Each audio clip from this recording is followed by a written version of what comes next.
but in fact, they're about him. I just want you to bear that in mind as I pass you over to my best man and his speech. Thank you.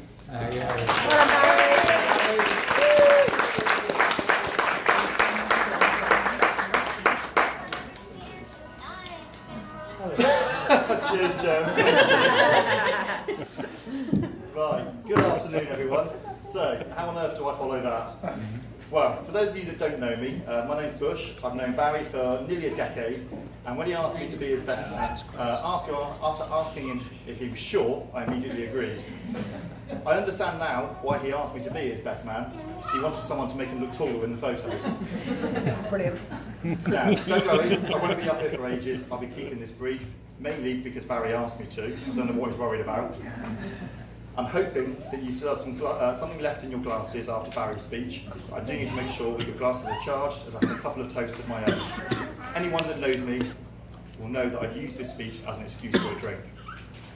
Now, I have to confess that speech writing isn't exactly one of my talents, and seeing as I work in IT, I thought I'd do what every IT professional does and turn to the internet for help. And after a couple of hours, let me tell you, I came across some pretty good stuff. But then I remembered I was supposed to be looking for speeches. I'd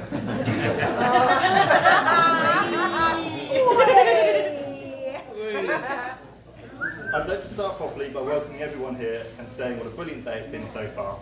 It's taken quite a lot of work to get here. Sam, I know it's been hugely difficult coping with Groomzilla over there, but I do share your pain.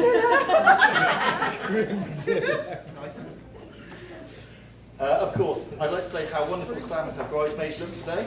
I also have a couple of thank yous to make. Firstly, thank you to all for coming. I know that you've travelled quite a long way and it's very much appreciated. Secondly, I'd like to personally thank the bridesmaids and the ushers for all their efforts in making the day run so smoothly. I now need to make my first toast. This is to a man who sadly can't be here as he passed away. He is and always will be sorely missed, and I'd like to ask you to raise your glasses to Luke. To Luke.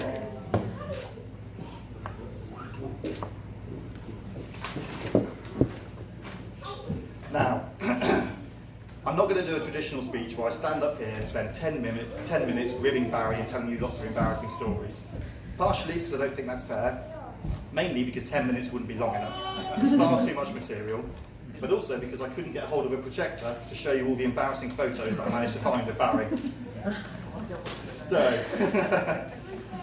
I'm afraid you'll have to do the ribbing amongst yourselves later on, but if you do want any ammunition or stories, then feel free to come and see me, Gary, or John, or Nick, or Lee.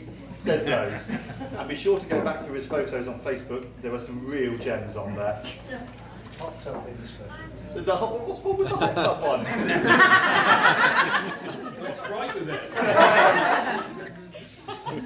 So, the only thing I will say is however, the bit that Barry left out about when he told you how he and Sam met, whilst he did keep up his end of the bet, he made it to the pool that day. When he was doing lengths to impress her, his hangover may have overcome him and he may have been a little bit ill in the pool. So, I'd like to thank Barry for asking me to be his best man. It truly is a great honour to be part of Sam and Barry's special day. And without wanting to sound all soppy, I have to say that Barry has always been a good mate. He's always been there and is always willing to help anyone out of a situation, such as when we had to take the window out of Gemma and Nick's new house to get their sofa into their new living room. One thing to say about Barry though is he does like banter. He's the first to give it out and he always takes it in his stride. I don't know of anyone else who would put up with the relentless torment that we put him through on his stag do at the Grand Prix in Belgium.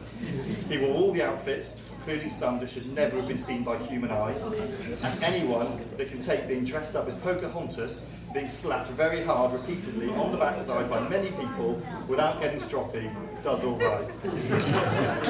Mike, I think you might have been putting down.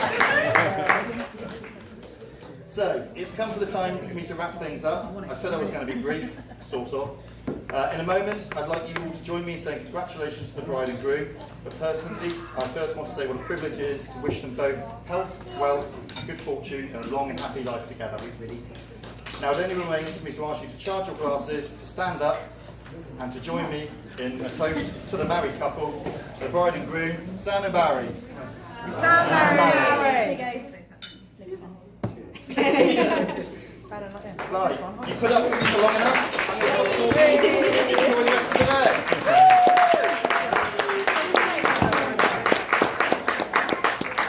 I can have a drink now. Hey! You say that?